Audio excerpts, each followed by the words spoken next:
So anybody raising basically demands against the very territorial integrity of India, that would be should be dealt with super severely. okay. Territorial demands hoti kya hai? How dare they do it? How dare? India is a sovereign republic, and anyone who dare raises their eyes on the sovereignty of India must be dealt with the harshest, strongest measure. Ha! In the beginning, you talk कि अगर वो if they are ready to give up those demands and come within the constitution. और ये success मिला है, तरह तरह की सरकारों को मिला है, पास की सरकारों को मिला है, वर्तमान सरकार को मिला है, जैसे नागालैंड से जो बातें वर्तमान सरकार कर रही है. Nagaland is a success story of various governments. Congress, Vajpayee, Congress. Started with Rajiv Gandhi. It's a super success story. It's a success story of our idea without firing bullets.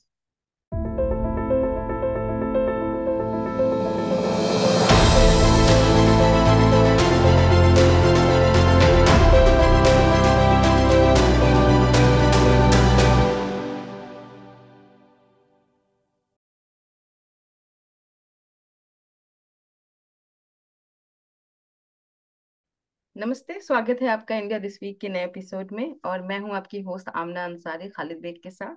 Hi, this is Khalid Beg and welcome to yet another episode of India This Week. Today we're thrilled to have a public person who needs no introduction, but nonetheless, let's introduce Tehseen Poonawalla. He dons many hats: successful entrepreneur, venture capitalist, reality television star, one of the most sought after face on news television, fabulous political analyst, writer, columnist, and one of the most highly paid influencers. Welcome, Tehseen. Thank you. Thank you, Khalid. Thank you, Amna. It's such a pleasure to be here. And I've seen all your videos. You guys are doing such a fabulous job. Thank you. Thank you so much. But Tehseen, amongst all the hats that you don, one which is like which millions share and see you through that is this love affair you have with Congress, right? So yeah. The idea and the ideological, I mean, you've been very clear about it on the ideological lines. You stand with them, you believe in their idea, what they have for India. So how did this journey start with the ideological resonance with Congress, if you could talk about that? Because nobody's asked you that ever on the TV shows. So. That's true, Khalid. So it's not just a love affair, it's a passionate love affair. Okay. If you cut my veins, there's the tricolor and there's the Congress, and that cannot be separated. Okay. And this affair did not start today. It started before I was born. Okay. आपको बता दूं जो मेरे दादाजी है, उन्होंने गांधी जी की सेवा की थी जब गांधी जी जेल में थे, पूना में, आगा खान पैलेस में. Right. और उसके बाद कस्तूरबा जी का वहां पर देहांत हो गया. So my grandmother, my paternal grandmother, not my paternal grandmother, but my grandfather's wife. So my grandfather and his wife, उन्होंने जो अंतिम क्रिया है कस्तूरबा जी की, वो वहां पर की है. तो वो वहां पर उनकी अंतिम क्रिया हुई पूना के अंदर. उसके बाद फिर वे पंचगनी गए बापू के साथ. So this relationship has been since then. All right. It's not a new relationship. Okay. So Congress is in my blood, in my veins, in my soul. It's everywhere. All right. But why sure. Congress? I mean, there are alternative parties as well. Why Congress only? बिल्कुल बिल्कुल बहुत सारे parties है और हमारी multi party democracy है, तो इसमें कोई शक नहीं है कि बहुत सारे पार्टीज है और बहुत सारी पार्टीज की जो आइडियोलॉजी है वो कांग्रेस के करीब है. बहुत सारी पार्टीज का जन्म कांग्रेस से हुआ है, तो उससे मैं इत्तेफाक करता हूँ कि बहुत सारी पार्टीज है. लेकिन एक ऐतिहासिक रिश्ता रहा है कांग्रेस के साथ. दूसरा, why Congress? Because I firmly believe that Congress is that large tent in which everyone can come in. So you can have the left, you can have the right, you can have different points of view in the Congress. It actually represents India. Unlike other political parties that seem to be, say, catering to larger to a particular vote, the Congress caters to everybody, the ideology of the Congress. So I am very, very comfortable with that. All right. So, I mean, not only are you born with the ideology, but over the years, I mean, you've tested it in your real life as well. And that resonance has been there as a 90s generation. Is that right? I mean, you have at every moment felt that ideological impulse and that attachment to it through all the twists and turns? Okay. Yes. Congress is the soul of India. Okay. And when you understand Congress, you understand India. You cannot separate the two. The Okay. history of modern India Mm-hmm. has been the history of Congress, the Okay. struggle since the British came in.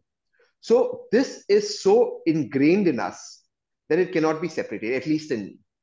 It's a Okay. part of who I am. All right.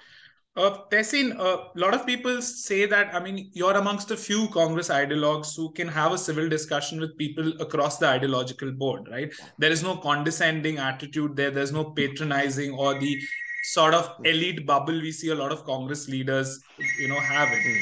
Uh, and a lot of people say you're the right guy in the wrong party. I mean, they used to say that for Atal Bihari Vajpayee ji, a lot of Congressies used to say that he's the right guy in the wrong party. In your case, of course, you're not officially with Congress, but then your relation is much more deeper than that.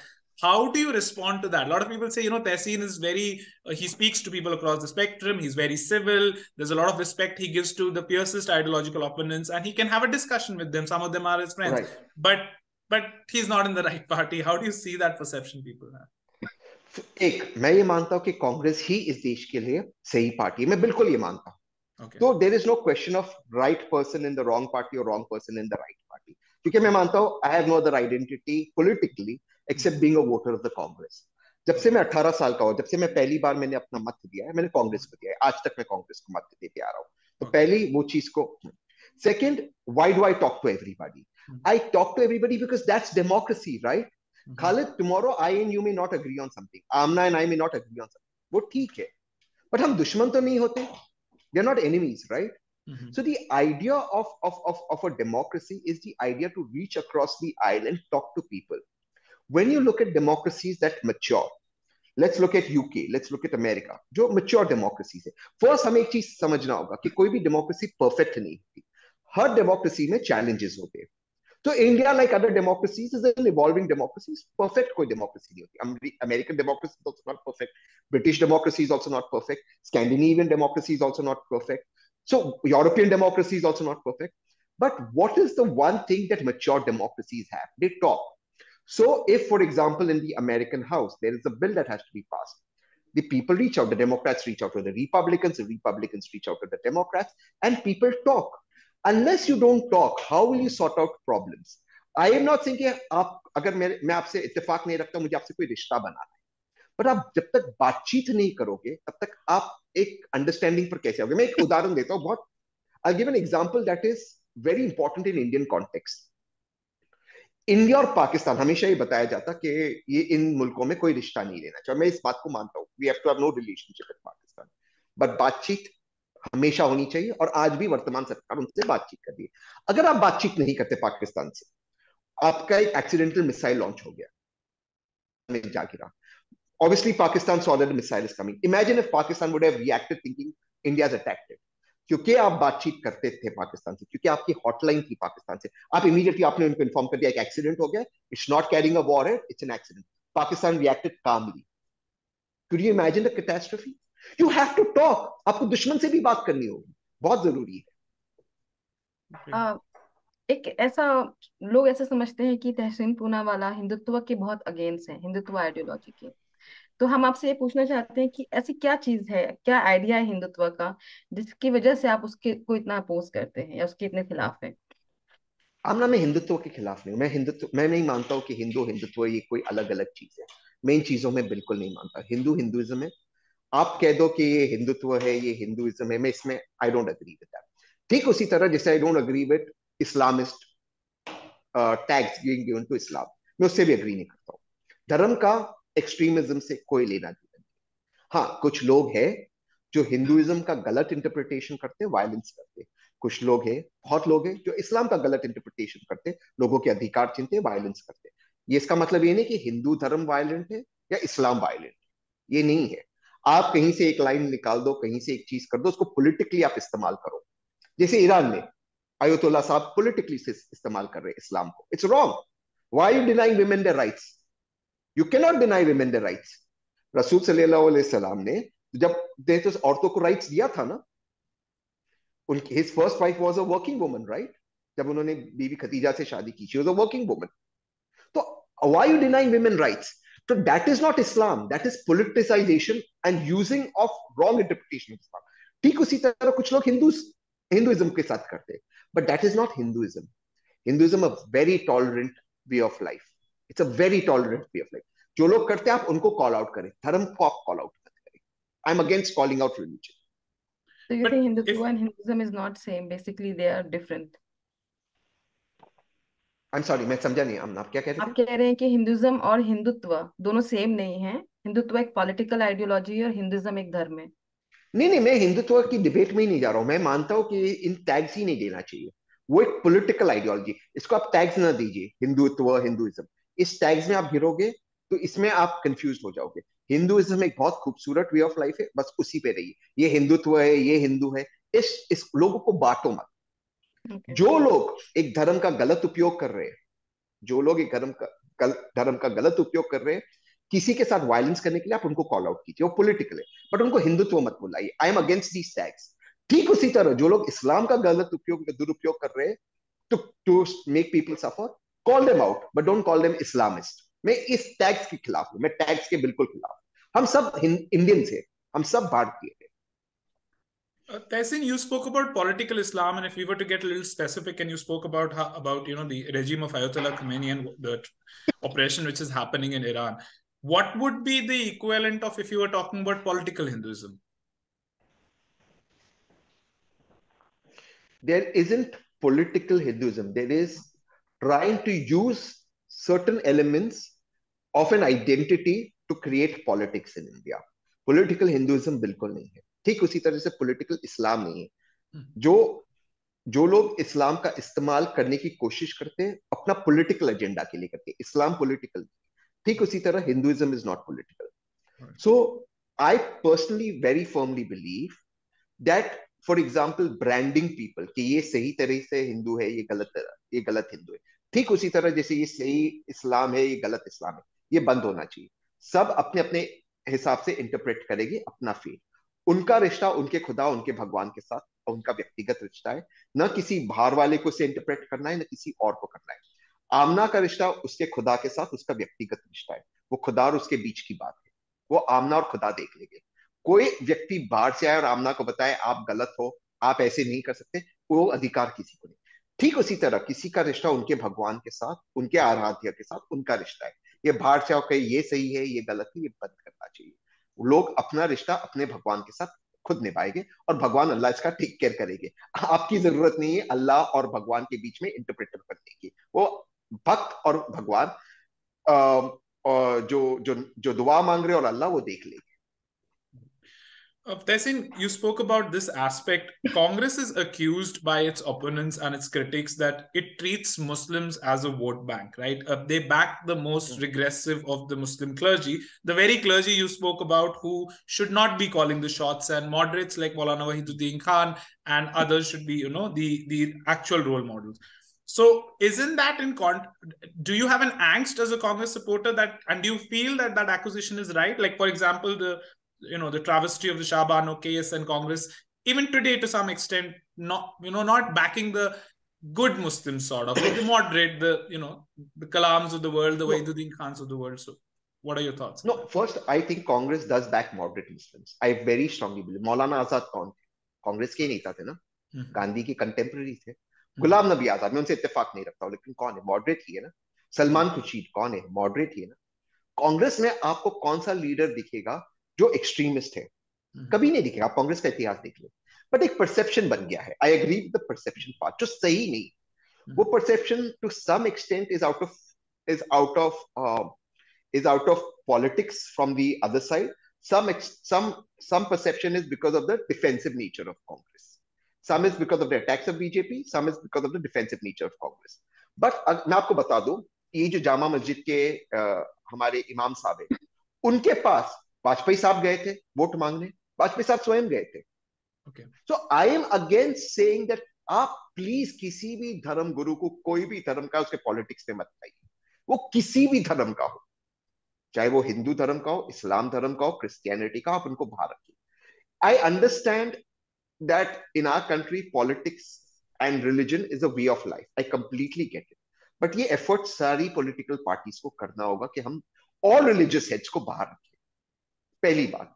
दूसरी बात, I feel that Congress का मेरा ज्यादा एंग्स कांग्रेस से religion को लेकर नहीं, religion ठीक है, मुझे लगता है अगर कोई माइनॉरिटीज के लिए बोलता है तो बोलना चाहिए, उसमें कोई गलत चीज नहीं। मेरा एंग्स कांग्रेस के साथ ये है कि वो ज्यादा लेफ्ट हो चुकी है इस वक्त परसेप्शन में, वो लेफ्ट से पार आकर सेंट्रिस्ट होना चाहिए। देखिए कांग्रेस के इतिहास में कांग्रेस हमेशा एक सेंट्रिस्ट पार्टी थी। You can say that Nehru की party, Nehru was left of centre, Patel की party right of centre, it is Gandhi's party जो centrist थे. You can again say he was slightly right of center religiously, slightly left of center socially, but it was always a centrist party. It was never a left wing party. अब जो कांग्रेस के साथ perception आ गया है वो left wing है। आप जितना लेफ्ट की तरफ जाओगे आप सेंट्रिस्ट को उतना दूर कर दोगे, राइट विंग को उतना दूर करोगे। एक दूसरा, यंग इंडिया, एस्पिरेशनल इंडिया को लेफ्ट नहीं चाहिए। So you have to move away from the left towards the center. So I think Congress can be the only force that can do it, that can do it in the true sense. And I think that Congress should focus on that.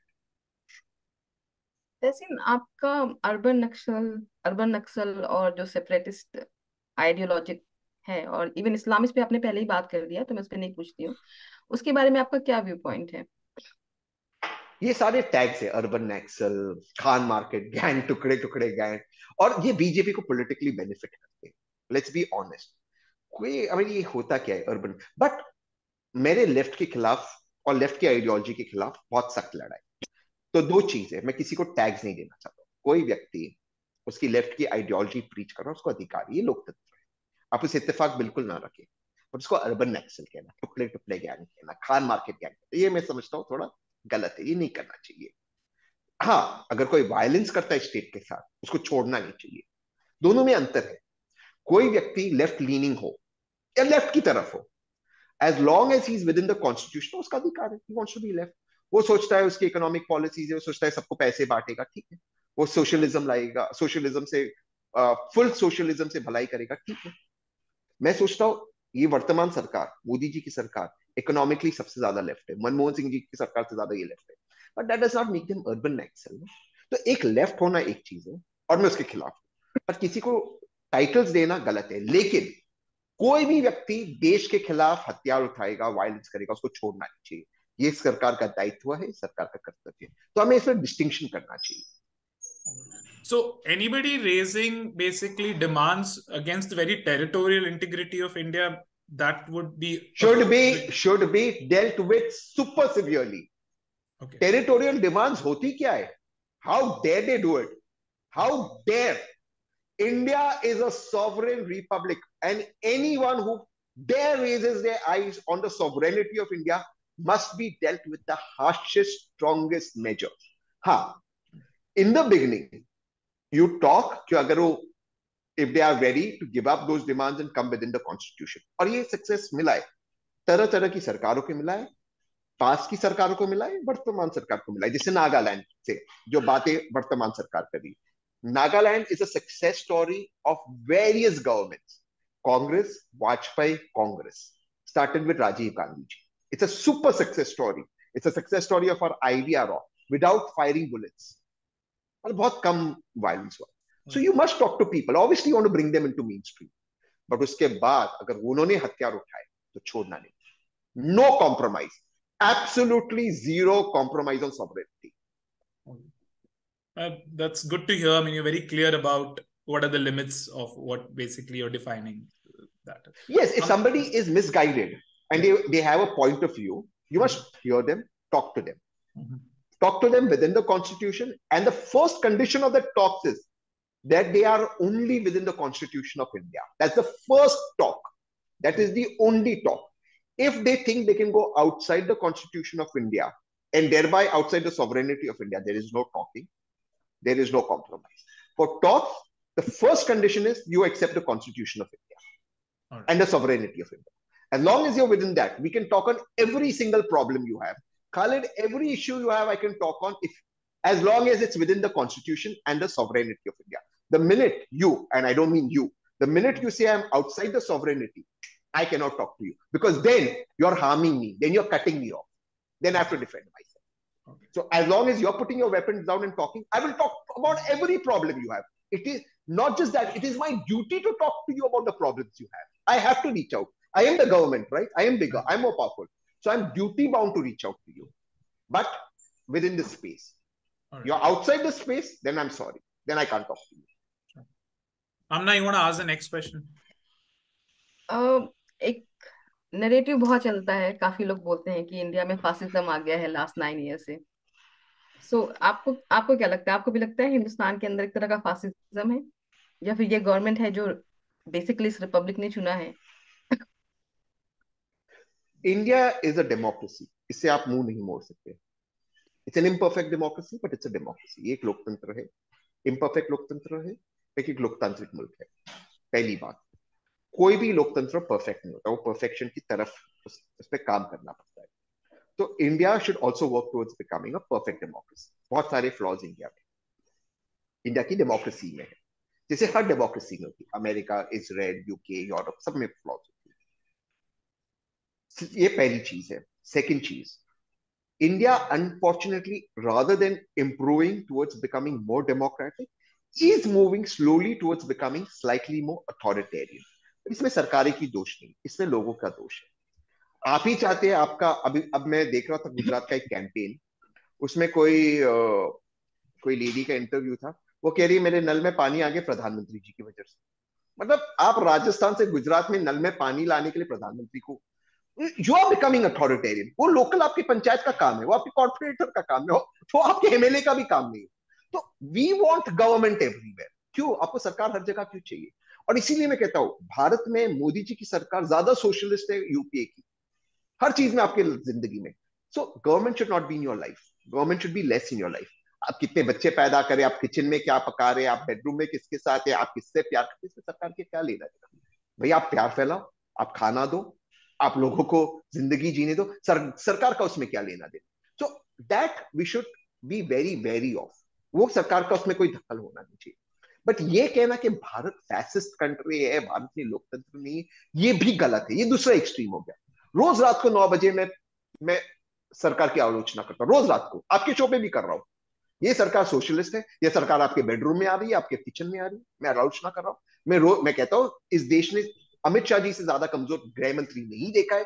ये मेरा opinion है, कोई कुछ नहीं कहता है। कैसे कहेंगे? लोकतंत्र है, मेरा अधिकार है ये कहना, और मैं खुलकर कहता हूं।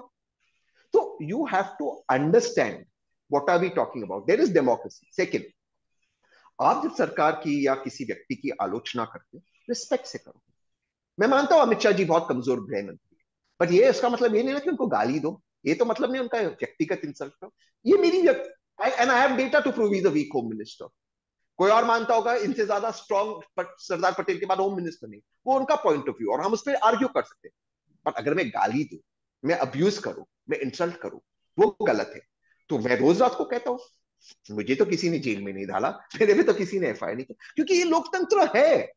आपको पहले से एक्सेप्ट करना होगा कि दिस इज अ डेमोक्रेसी। आप ना एवरी नाइट मैं आई एम वेरी अगेंस्ट बीजेपी। मुझे कभी कोई परेशानी नहीं हुई। और मैं आपको ये बता रहा हूं, you can be against Congress, आपको परेशानी नहीं होगी। जब तक कांग्रेस और बीजेपी मेन स्ट्रीम पार्टीज रहेगी, देश में लोकतंत्र रहेगा। प्रॉब्लम कब आएगी? जब ये थर्ड फ्रंट पार्टीज आएगी, ये ज्यादा इंटॉलरेंट है। They are more intolerant. आप मेरी बात मानिए, जो इंटॉलरेंस है इन पार्टीज में है। ये नेशनल पार्टीज जब तक रहेगी ना, अब टॉलरेंस रहेगा। Tehseen, coming to something more happy thing about, you tweeted about this beautiful story, about the mosque in Gujarat. And, you spoke about your mother's connection to that mosque where Garba used to be played. So could you tell us about that lovely story of, what is Not this? Gujarat, Pune. Okay. Okay, Pune. So my mom's a Aga Khani Muslim. Okay. And Aga Khani Muslims go to Jamaat Khana, which is their mosque. Right. So ये एक जो perception है, एक तो ये BJP को बंद करना चाहिए। बीजेपी भी क्या करती है, सभी मुसलमानों को अटैक करती है। Homogeneous Muslims are not homogeneous. Khalid you are a Muslim, Aamna you are a Muslim. आपके पॉइंट ऑफ व्यूज बहुत सारे मुस्लिम्स, या आपके वे ऑफ लाइफ बहुत सारे अलग मुसलमानों के वे ऑफ लाइफ से अलग होंगे, जिनका बहुत अलग होगा। और इस्लाम में भी बहुत सारे कल्चरल इंटरप्रिटेशन है। सो एक तो बीजेपी सभी मुस्लिम्स को एक तरीके से उनको होमोजीनियस करने की कोशिश करती है। इसमें फायदा वो लोग लेते हैं जो एकदम कंजर्वेटिव है, क्योंकि वो बीजेपी के एजेंडा में फिट होते हैं, वो आते टीवी में कंजर्वेटिव चीजें बोलते हैं। तो माई मॉम गोज टू जमात खाना, वो आगा खानी मुस्लिम है। अब आगा खानी मुस्लिम है, जमात खाना है, वहां डांडिया भी होता है, गरबा भी होता है, दिवाली पे लाइट्स भी लगते हैं, वहां पे कपड़ों का कोई ड्रेस कोड नहीं है। आप ladies can wear what they want, ladies gents pray together in the same hall, साथ में मिंगल करते हैं। वहां पे आप स्कर्ट भी पहन कर आओ, वहां पे आप जीन्स पहन कर आओ, वहां पे आप दुपट्टा पहनो नहीं पहनो, पहनते because out of respect, not because anything. कोई आपको कुछ नहीं कह सकता, ये भी एक वे ऑफ लाइफ है। तो ये जो हो गया कि गरबा इज ओनली हिंदू, ये कहां से आया? It's a dance, it's a cultural dance. अब my same mother who is a Muslim, उसके घर के बाहर गणपति है, मेरे घर के बाहर गणपति है, तो क्या गण इट्स कल्चरल। नॉर्थ ईस्ट में हम गणपति रखते। सो ये जो होमोजीनियस आइडेंटिटी मुसलमान की बनाने की कोशिश हो रही है इस मुल्क में, ये बंद होना चाहिए। मुस्लिम्स होमोजीनियस नहीं है, अलग अलग कल्चर है। आप फॉर एग्जाम्पल नॉर्थ इंडिया से हो गए, आपकी जो एक्सपीरियंसेस होंगे would be defined by your geographical location. I am from West India. My experience would be defined from my geographical location. They involve language, they involve food, they involve weather, they involve so many different points of view. So why are you making it homogeneous? Don't make it homogeneous. Just like Hinduism is not homogeneous. Right. My wife is a Hindu.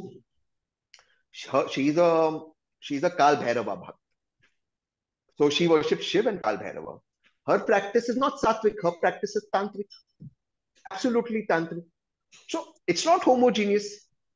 Somebody who worships Lord Shiv may be absolutely sattvic. She's absolutely tantric in her way of life. So you should not make things homogeneous. All right. No, I agree with you. I mean, I come from Pune as well. And when I used to tell my cousins in the north that there are Shia Muslims who are Boris and Aga Khanis in Pune, and they're like, what is that? You know, they never knew anything like that existed. So on that front, I Yeah. do. And again, the Boris you see, again, they are doing business. They live in all like the Aga Khanis, they live in all the cosmopolitan areas. They are doing business. They speak Gujarati, Marathi, English, Hindi in Pune. They are completely intermingled. And yet, at least Aga Khanis, they sort of are more, they don't have the concept of wearing the burqa and all. So they'll wear, even in Jamaat Khana, they'll wear skirts. Boris, at least the women wear burqa, but they're integrated. Nobody says, why are you wearing a burqa? Why are you wearing this? So ultimately, integration must happen. Integration is a must. Now, since you come from Pune, MG Road is the most cosmopolitan road. Absolutely. You have Christians, you have Muslims, you have Hindus. सबकी दुकानें बाजू बाजू Parsis. Parsis. ये पता है, थोड़ा सा ये होमोजिनिटी का जो ये टीवी चैनल होता है बंद होना चाहिए। ये आकर देखो। अच्छा, I'll give you a very good story. When I was dating Monica, first time she came to Pune because she wanted to meet my friends, check how I live, etc. Meet my friends on that. So that time Ganpati was on, Ganesh festival was on, and Ganesh Chaturthi is big in Pune. Huge, right? yeah. So huge. So we were driving around. So she said, let's go and do darshan. So it was afternoon. So I said, okay, instead of going to the far off one, the Guru, etc., let's go to one of the close by. We were on Boat Club Road. So I said, Boat Club Road, let's go there and we'll do. Instead of going to Babu Genu or some of the older ones, we'll go to Boat Club. So we were on Boat Club Road, we drove, and there was in Pune, it's called Mandal. It's not called Pandal. Pandals are called Mandal in Pune. So we went to the Ganpati Mandal. We went, जूते बीते निकाले, आरती किए। अब वो आरती मराठी में होती है गणपति जी की। तो माय फ्रेंड टॉट हर दी आरती। तो because she from north India, she from Delhi, तो आरती उनको मराठी में सिखाई गणपति जी की। आरती विरती होगी, सब पूजा हो गया। मैंने कहा उनको कि I was introducing her to my friends. My friends also keen to meet her. Friends जो वहां पे मंडल में थे। मैं कहा ये Imran, Hussain, Altaf, they are running the mandal. And now she's stunned. She's saying these are Muslims. I'm like, huh? And then it dawned upon me that that's Pune. Pune, that's how it is. Ganpati mandals are run by Muslims. So, this idea of India is so vast and diverse that we cannot make it one. We shouldn't make it one. It's a great idea. हाँ, बिल्कुल agreement में मैं आपसे agree करती हूँ कि ये जो एक है कि सारे मुस्लिम एक जैसे हैं, ये चीज जो बीजेपी बोलेंगे या फिर आई डोंट नो, कभी बीजेपी ने ऐसा कोई ऑफिशियली स्टेटमेंट दिया है, बट अगर राइट विंग की तरफ से भी ये स्टेटमेंट या नैरेटिव आता है तो ये गलत है। लेकिन ये कहीं ना कहीं स्टार्ट भी तो हमारी तरफ से हुआ है। मतलब जैसे मुस्लिम काफी ज्यादा बात करते हैं उम्मा कंसेप्ट की, so we are the also responsible to give that image away. And Correct. कुछ मौलवी आएंगे, क्लरिक्स आएंगे, and they will talk like they are representative of all the Muslim in India. तो ये गलती इनको हमारे बंद करना तरफ से चाहिए, भी है। इनको बंद करना चाहिए टीवी चैनल्स पर आने के लिए। कौन लोग हैं, कहां से आते हैं ये लोग, क्यों आते, क्यों बात करते? एक जो आता है ना मौलाना साहब, उनका ट्रैवल एजेंसी है, वो क्यों आकर बात कर रहे हैं, क्यों आ रहे, क्यों रिप्रेजेंटेटिव? और वो इतने कंजर्वेटिव चीज जानबूझकर बोली। अच्छा, दूसरे एक है मौलाना साहब, उन्होंने कहा कि, और उनकी बेटी को मैं जानता हूं, मैं नाम नहीं लूंगा, उनकी बेटी को मैं बहुत अच्छी तरह से जानता हूँ। उन्होंने एक फरमान जारी किया, कहा कि हमारी जो लड़कियां हैं उनको सिर्फ मदरसे में पढ़नी चाहिए। उनकी बेटी अमेरिका में पढ़ रही थी, मैं उनकी बेटी के साथ बाहर गया हूं, उसमें कोई गलत नहीं उनकी बेटी की, पर आप दूसरों को क्यों कह रहे हो? So I think this is wrong. ये कौन आ रहे, क्यों रिप्रेजेंट कर रहे? और सबसे कंजर्वेटिव चीज बोलते, पोलराइज कर रहे सोसाइटी में, इनको बंद करना चाहिए। ये सारे लोग को बंद करना चाहिए। They have no right to speak on Islam. इनमें से मुझे पता भी नहीं कितने जेन्युइन मौलाना साहब है, किन्होंने जेन्युइनली एग्जाम दी, किन्होंने जेन्युइनली कुरान को पढ़ा है, किन्होंने जेन्युइनली इस्लाम को पढ़ा है। क्योंकि इतने कंजर्वेटिव चीज बोलने वाले मुझे नहीं लगता इस धर्म के रिप्रेजेंटेटिव्स हो सकते। तो कहीं ना कहीं मैं आपसे पूरी तरह से अग्री करता हूँ कि ये बंद होना चाहिए, ये लोगों को पूरी तरह से इनका ये बंद करना चाहिए। और ये पर्पसफुली आते। अच्छा, एक मैं आपको एग्जाम्पल बता दूं। एक ये जिन्ना वाला इशू हुआ, वो जिन्ना के पोस्टर वाला, अलीगढ़ मुस्लिम यूनिवर्सिटी में, मुझे याद नहीं खालिद आपको याद होगा कि नहीं, ये या 2017-18 की यस बात है। यस तो जिन्ना वाला पोस्टर हुआ, तो मेरा ये सेंट्रल यूनिवर्सिटी है, सेंट्रल गवर्नमेंट चाहती है तो निकाल दे उनका पोस्टर, इसका मुसलमानों से कोई लेना देना। अब एक मौलाना साहब भी थे मेरे साथ चैनल पर। मौलाना साहब कहते पोस्टर निकालना चाहिए। मैं तो खुश हो गया, मतलब मौलाना साहब ने प्रोग्रेसिव बात की। फिर कहते इसलिए निकालना चाहिए पोस्टर क्योंकि इस्लाम में फोटोज ही अलाउड। तो मैंने कहा ठीक है मौलाना साहब, वो सब बात ठीक है, लेकिन आप टीवी चैनल पर हो तो वो कैसे अलाउड है? तो I think the point is that, and I don't mean offence to anybody, and on the other side ये जो हिंदुइज्म की तरफ से भी बोलते हैं, बंद करो यार, आप प्लीज पोलराइज मत करो Islam. And I am saying this, and I know कि मैं इसके लिए ट्रोल होगा, बट मैं फिर भी कह रहा हूँ, बहुत लिबरल रिलीजन है, एक्चुअली लिबरल रिलीजन है। आप इसको अननेसेसरली कंजर्वेटिव बनाना बंद कीजिए। It's a very liberal religion. आप सोचिए, जब रसूल सल्लल्लाहु अलैहि वसल्लम ने पहली बार, when he got married, the first person who believed in him was his wife, was a businessman उस जमाने में। जब उनको नबुवत हासिल हुई तो उन्होंने जाकर किससे बातचीत की, किसको बताया? सबसे पहले तो बीबी खदीजा को बताया ना। जाकर किसी, he didn't go and talk to a male friend, he went and spoke to his wife who he treated as an equal partner. आप उनकी लाइफ से सीखो। ही वॉज सो लिबरल, उन्होंने उस वक्त डिवोर्स का राइट दिया उस जमाने में। आप उनकी लाइफ से तो सीखिए। आप कहां से रिप्रेजेंटेटिव्स बन गए और ये इंस्टेंट ट्रिपल तलाक पे अपोज कर रहे हो? क्यों? आप मुझे बताइए, व्हाट्सएप पे इंस्टेंट ट्रिपल तलाक देना, व्हाट्सएप अलाउड था? कहां से आया ये? आज भी देखिए, आप नैरेटिव देखिए, आज भी ट्रिपल तलाक है, आज भी इट्स लीगल, आप ट्रिपल तलाक ही देते हो। इंस्टेंट ट्रिपल तलाक बंद किया है, इंस्टेंट ट्रिपल तलाक। आप गुस्से में आ गए, आप क्रोध में आ गए, आपने ट्रिपल तलाक दे दिया, ये अलाउड था इस्लाम में? नहीं है। आप उसको सपोर्ट कर रहे हो। व्हेन रसूल सल्लल्लाहु अलैहि वसल्लम got the provisions of divorce, उस वक्त डिवोर्स नहीं होते थे। तो उसका 3 मंथ्स का एक साइकिल था, 3 पीरियड्स का, 3 मेंस्ट्रुअल पीरियड्स का, या प्रेगनेंसी का 9 मंथ्स का, वो एक उसका साइंटिफिक रीजन था। वो छोड़कर आप क्रोध में आ गए, खाना ठीक नहीं बना, तलाक तलाक तलाक, you know longer my wife, ये होता है? रसूल सल्लल्लाहु अलैहि वसल्लम ने इसका इजाजत दी? इस्लाम इसकी इजाजत देता है आपको? कहां से आप ला रहे हो, क्यों ला रहे हो? You have to talk against these people, they are wrong. ये इस्लाम को गलत मिस इंटरप्रेट करते से कंजर्वेटिव दिखा रहे, it's wrong. Tessin, moving on, what are the things you admire about Rahul Gandhi? I think he's phenomenally well read, phenomenally fit. उनका दिल बहुत अच्छा है। He's great heart. He's got a great heart. He's super committed to the idea of India. बहुत ही liberal है, बहुत ही progressive है। Actual में वो चाहते हैं भारत के लिए अच्छा। और ये जो उन्होंने भारत जोड़ो यात्रा की, उसका उनका कमिटमेंट दिखाता है। मतलब 3670 किलोमीटर चलना रोज का, 25-30 किलोमीटर चलना आसान नहीं है। आप 1-2 किलोमीटर चलो, आप थक जाएंगे। I mean, that guy is phenomenal. I really have tremendous respect for him. Amna, the last question for Tehseen.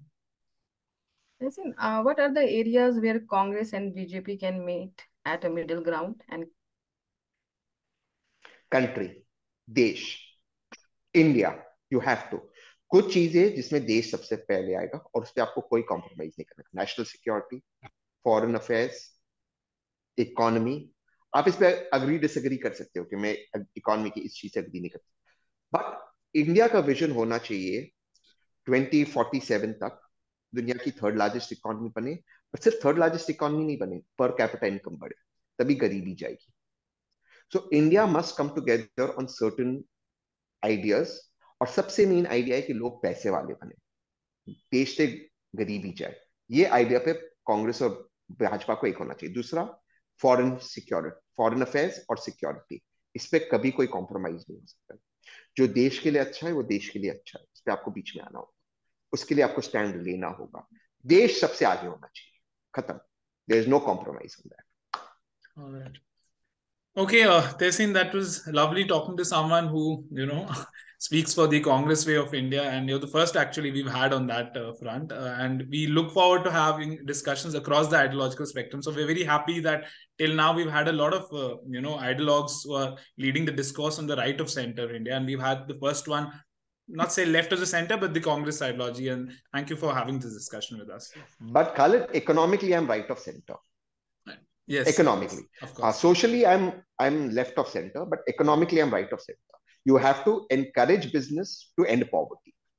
Right. Amna, anything you want to say to Tehseen?